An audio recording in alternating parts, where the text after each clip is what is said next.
మీ shop లో sweets అన్ని నేత్తో తయారు చేసింది. అసలు సిసలైన నేత్తో తయారు చేయబడిన స్వీట్లు సార్. ఓహో, మరేం లేదయ్యా, రేపు పెద్ద పార్టీ ఉంది, దానికి ఆర్డర్ ఇద్దామని ఏ షాప్ అయితే బెటర్ గా ఉంటుందా అని ఆలోచిస్తున్నాను. తినచూడండి సార్, మీకే తెలుస్తుంది. ఒరే ఒక స్వీట్, పెద్ద ఆర్డర్లకి కమిషన్ కూడా ఇస్తామండి. ఓహో, బ్రహ్మాండంగా ఉంది. ఇదిగో, నీకు ధనలక్ష్మి ఏజెన్సీస్ తెలుసా? ధనలక్ష్మి తెలుసండి. తెలుసా? పక్క వీధిలో బస్ స్టాండ్ పక్కనే. బస్ స్టాండ్ పక్కన 10వ నెంబర్ ఇల్లే కదండి. కరెక్ట్ అయ్యా బాబు. అమ్మయ్యా, ఇదిగో అక్కడ రేపు పార్టీ. కుర్రాడికి అడ్వాన్స్ ఇచ్చి పంపిస్తాను. 10 కేజీలు స్వీట్ బ్రహ్మాండంగా ఉండాలి. 10 కేజీలు. ఓ మైసూర్ పాకు. ఈ మైసూర్ పాకు ఏంటి సార్, పాలకోవా కూడా తీసుకోండి. Thank you. స్వీట్ మాత్రం బ్రహ్మాండంగా ఉండాలి. చాలా బాగుండాలి. బాగా చేద్దాం. ఏమండి అడ్వాన్స్? ముక్క పీకడానికెందుకురా తొందర, ఎదర పేకంత చిందర వందరే. ఇదిగో దొంగ కోళ్ళ నా ముక్కలు చూస్తే నేను ఒప్పుకోను. అయినా మీ చేతిలో ముక్కలు పెట్టుకుని నా చేతిలో ముక్కలు చూస్తారేంటి? నా ముక్కలు ఎప్పుడైనా చూసుకోవచ్చు కదరా, ముందు నీ ముక్కలు చూస్తే ఒక పని అయిపోతుంది కదా.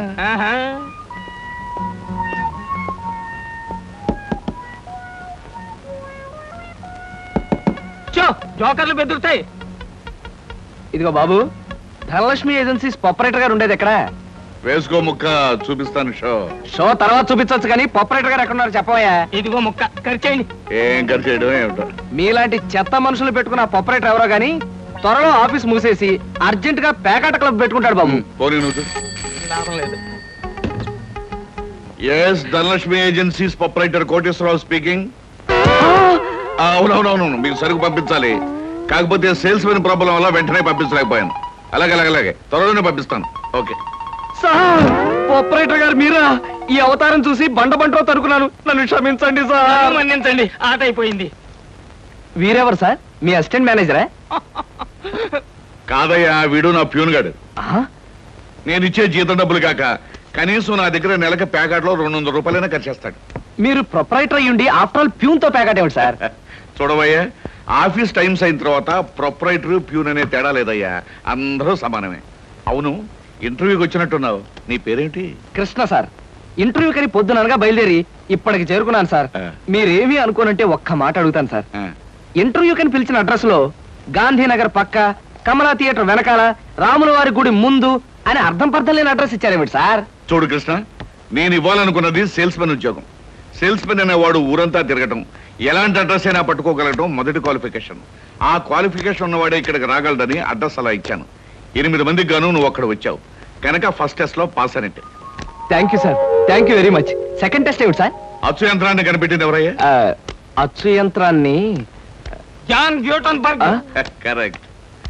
మొఘలాయి సామ్రాజ్యాన్ని స్థాపించింది ఎవరు? కరెక్ట్. జపాన్ కరెన్సీని ఏమంటారు? కరెక్ట్. సార్, మీరు అడిగిన ఒక్క ప్రశ్నకి నాకు సమాధానం తెలియదు. మీ ప్యూన్కి అన్నీ తెలుసు, నాకంటే అతనే బెటర్ అనుకుంటాను మీ సేల్స్ మెన్ ఉద్యోగానికి. నేను వేసిన అక్కర్లేని ప్రశ్నలకు జవాబులు తెలుసు కనుకే వీడు జవాన్ పోస్ట్ లో ఉన్నాడు. ఇలాంటి ప్రశ్నలకు జవాబులు తెలియకపోవడమే సేల్స్ మెన్ క్వాలిఫికేషన్. కనుక నువ్వు 2వ టెస్ట్ లో కూడా పాస్ అయ్యావు. ఇక 3వ క్వాలిఫికేషన్ ఏమిటంటే మన సరుకుల గురించి అబద్ధాలు చెప్పడం. ఏది, ఒక్క అబద్ధం గబుక్కుని చెప్పు. మీరు భలే అందంగా ఉంటారు సార్. అసలేవయ్యా, నా గురించి కాదు, నేను అడిగేది అబద్ధాన్ని గురించి. నేను ఇంతకు ముందు చెప్పింది అబద్ధమే sir. Correct. You are appointed as the salesmen. రేపే వచ్చి డ్యూటీలో జాయిన్ గా. Thank you sir.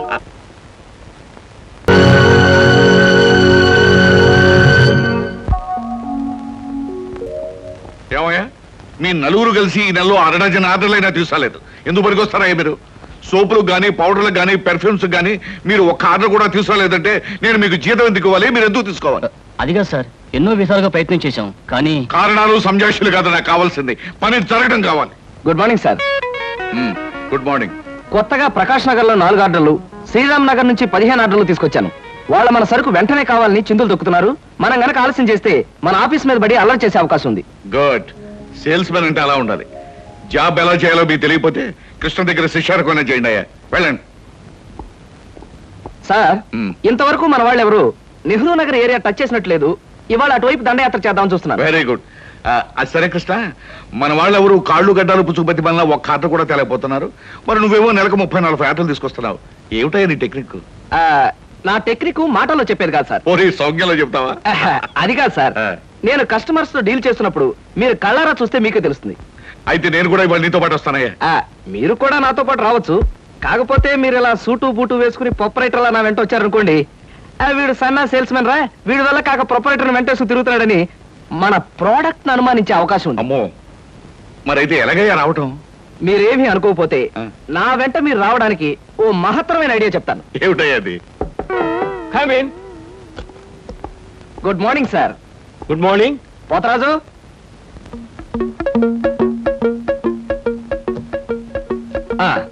మీరు కొత్తగా పెట్టిన ఈ సూపర్ మార్కెట్ చూస్తుంటే నా మతి పోతుంది సార్. అసలు మీ సూపర్ మార్కెట్ దెబ్బకి సిటీలో ఉన్న సూపర్ మార్కెట్లని ఫ్యాట్. Thank you.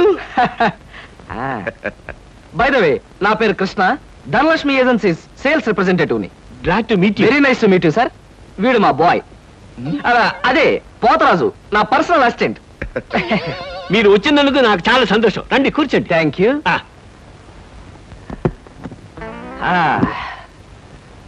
పోతరాజు, బాయ్స్ కూర్చోకూడదు కదా.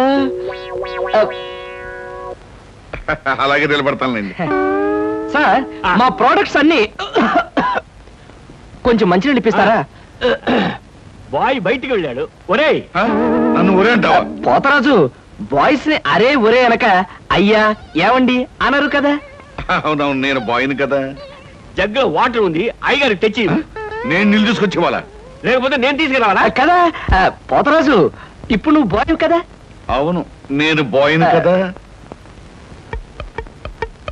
మీ బాయ్ ఏంటి జోకర్ లాగా ఉన్నాడు? కొత్తగా చేరాడు, మొద్దు స్వరూపం, మీరేమనుకోకండి. ఆహా, మిమ్మల్నే సార్. ఓహో, ఏమిటయ్యా? ఒక్కసారి కళ్ళజోడు తీయండి సార్. ఆ, అరే రే రే, ఏమిటయ్యా? Face reading sir. ఫేస్ రీడింగా? మొహాన్ని పట్టి అవతల మనిషి యొక్క మంచి చెడు చెప్పడం. దాన్ని నేను 6 సంవత్సరాల పాటు అలహాబాద్ లో ఐజిన్ ఓవర్ అనే ఆస్ట్రేలియన్ దొర దగ్గర ట్రైనింగ్ పొందా. మీరెప్పుడు ట్రైనింగ్ పొందారు? ఈ దిక్కుమాల ఉద్యోగంలో చేరక ముందు. నువ్వు కాస్త నోరు మూసుకుని నిలబడు. ఒరేయ్, ఆ ఫ్లాస్క్ లో కాఫీ ఉంది, పట్టుకురా. నేను కాఫీ తీసుకురా. ఏంటి దొరలాగా మాట్లాడతాడు? ఒకప్పుడు బాగా బతికిన వెదాలండి. నేను వెతవనా? నువ్వు బాయ్ కదా, వెళ్ళి కాఫీ పట్టరా. సార్, మీ ఫేస్ చూస్తుంటే చక్కటి భార్య, చుక్కల్లాంటి పిల్లలు, లక్షల ఆస్తి ఉన్నట్టు కొట్టొచ్చినట్టుగా కనిపిస్తోందండి. ఇక ఫ్యూచర్ లో మీకు గొప్ప చేంజ్ రాబోతుంది. గొప్ప చేంజ్? అది ఏంటయ్యా? ఆడరేఖ, ఆస్తి రేఖ వరుసగా మీ రేఖలు కలవబోతున్నాయి. నిజంగా? అందులో ఆశ్చర్యపోవాల్సిందే ఉందండి. మీ అందం, మీ పర్సనాలిటీకి ఏ ఆడదైనా ఇట్టే పడిపోతుంది.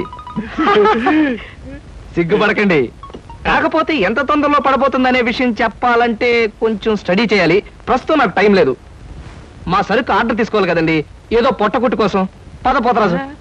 మీ సరికి నేను ఆర్డర్ ఇస్తాను. ఏదో డీప్ గా స్టడీ చేయాలని చెప్పారే, చేయండి. కూర్చుని కూర్చుని. ముందా ఆర్డర్ సంగతి ఏదో మనం తేల్చేస్తే ఆ తర్వాత మీ ఫేస్ రీడింగ్ గురించి నేను తేల్చేస్తాను. ఆర్డర్ తీసుకోండి. ఇంకా ఏం కావాలి? ఓ ఫ్రూట్ సాలెడ్. ఫ్రూట్ సాలెడ్ వద్దులే, నేనే వెళ్ళి తీసుకొస్తాను. థ్యాంక్స్ రా.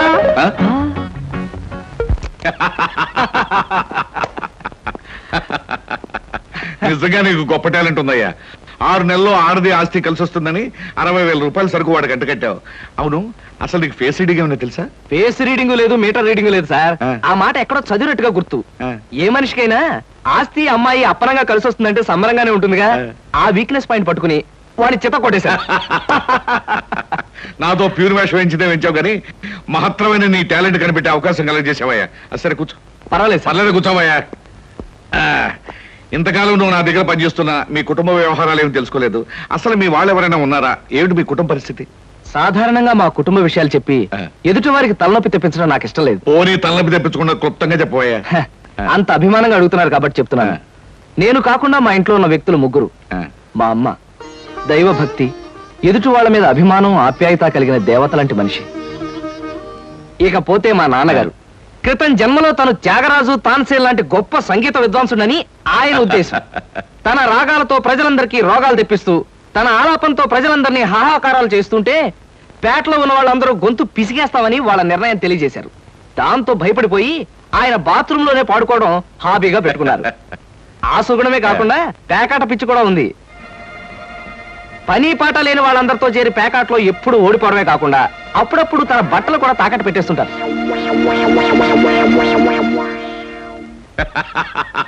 ఇక మిగిలింది మా తమ్ముడు సినిమా యాక్టర్ చిరంజీవి. ఏమిటి సినిమా యాక్టర్ చిరంజీవి మీ తమ్ముడా? అబ్బే కాదు సార్, మా తమ్ముడు బాబ్జీ చిరంజీవి అభిమాని. అలా చెప్పు, లేకపోతే చిరంజీవి మీ తమ్ముడు ఏమిటి, నీకు ఉద్యోగం ఏంటి అనుకుంటున్నాను. అబ్బే కాదు సార్, ఇక యథాశక్తి వాడు చదువు సంధ్యలు మానేసి సినిమా థియేటర్ల దగ్గర కటౌట్లకు దండలు వేయడం, చిరంజీవి సినిమా రిలీజ్ అయితే పిచ్చిగా రెచ్చిపోయి థియేటర్ దగ్గర గోల చేయడం ప్రస్తుతం వాడి జీవిత జయంగా పెట్టుకున్నాడండి. అది సార్ మా కుటుంబ పరిస్థితి.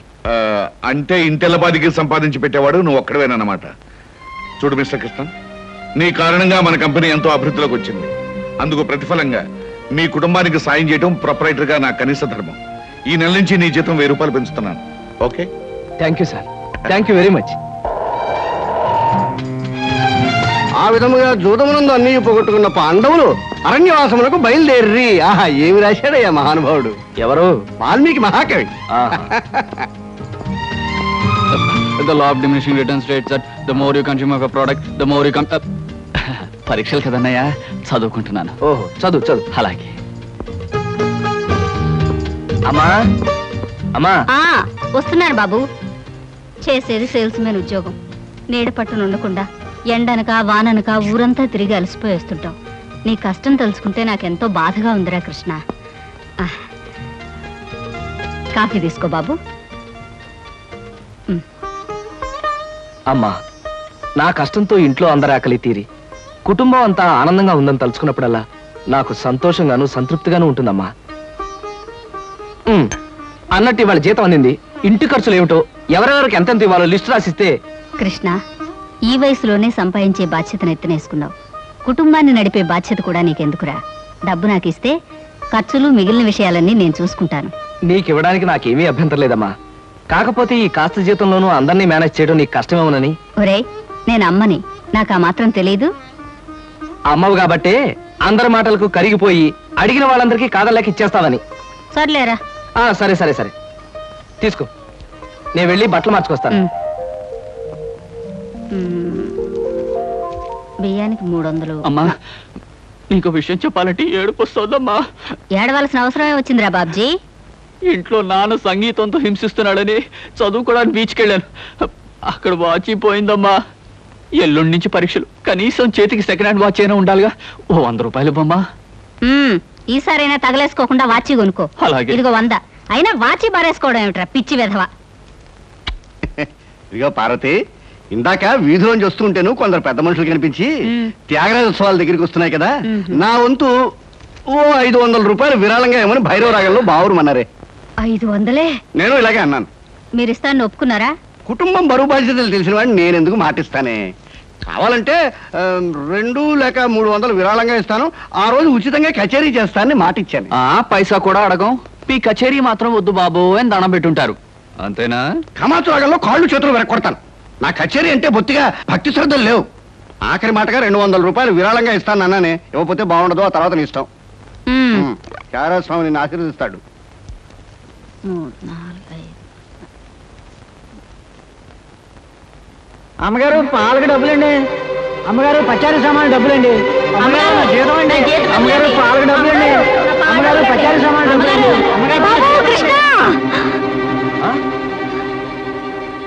నా వల్ల కాదురా. అమ్మా, డబ్బు సంపాదించడం ఎంత కష్టమో ఖర్చు పెట్టడం కూడా అంతే కష్టం అమ్మా. ఖర్చు పెట్టే విషయంలో మనసుని మమతని కాస్త కట్టేసుకోవాలి. రే బాబ్జీ, బాబ్జీ, ఏంటన్నయ్యా? నీకు 100 రూపాయలు ఎందురా? వాచ్ బీచ్. వాచి బీచ్ కొట్టానంటే దవడ వాచి బీచ్లో గోచితో పరిగెడతారు రాస్కెల్. ఇదేంట్రా? అరే, ఇది ఎక్కడ దొరికిందన్నయ్యా? చమల్లాల్ కొట్లో నువ్వు తాకట్టు పెట్టిన చోట దొరికిందిరా. 75 రూపాయలు ఇచ్చి విడిపించి తీసుకొచ్చాను. ఆ 100 రూపాయలు ఇట్టించి వాచ్ తీసుకో. చూడు, ఎక్కువ భయం నటించక. మొహం మీద కొట్టానంటే భూపాల్ రాగంలో భారీ ఎత్తున ఎడుస్తావు. సినిమా హాల్లో తెరల మీద పువ్వులు చల్లడానికి, చిల్లర చల్లడానికి వాచీలు తాకట్టు పెట్టుకుంటారా? అడ్డగాడిదా అని. వాడు అడ్డగాడిదైతే మరి నీ సంగతి విన్నానా? నా సంగతి వేర్రా. ఏమిటి? త్యాగరాజోత్సవాలు జరిగి నెల కూడా కాలేదు, మళ్ళీ త్యాగరాజోత్సవాలు ఎక్కడి నుంచి వచ్చానన్నా? అవి త్యాగరాజోత్సవాలు కాదురా, సంగీతం నీకు తెలీదు. అవి రాగరాజోత్సవాలు. మాయ రాగరాజోత్సవాలు. సరే, పేకాట ఆడడానికి ఇంట్లో అబద్ధం చెప్పి డబ్బు తీసుకోవడానికి సిగ్గుపడాలన్నా. అరే నువ్వు చెప్పుడు మాటలను చెడిపోతున్నావురా. నేను ప్యాకెట్ ఆడుతున్నాను ఎవరు చెప్పారా నీకు? ఎవరు చెప్పారా? ఎవరు చెప్పారు? చెప్తా. చెప్పు. పిచ్చివాడు. ఆ మూట ఏమిట్రా? ఈ మహానుభావుడు పేకాట్లో ఓడిపోయి బట్టలన్నీ తాకట్టు పెడితే విడిపించి తీసుకొచ్చాను. అవ్వా, ఓహో, అందుక ఇందాక పేపర్ అడ్డం పెట్టుకుని గదిలో పరిగెడుతున్నారు. ఏమండి? మొగుడు ఏమైనా అంటే కళ్ళు పోతాయే. ఇక నేను చెప్పాల్సింది ఏమీ లేదురా. ఇదిగో 200 రూపాయలు. 100 రూపాయలు ఇవ్వరా. పితృభక్తి లేదు. చూసావమ్మా, ఖర్చు పెట్టడంలో నీకు నాకు ఉన్న తేడా. నువ్వెంతో కష్టపడి తెచ్చి డబ్బు వెళ్ళిలా తగలేస్తారని నేను ఎలా అనుకుంటానురా. అన్నట్టు మర్చిపోయాను, ఇంటికెళ్ళావిడే అద్దె కోసం కబురు చేసింది.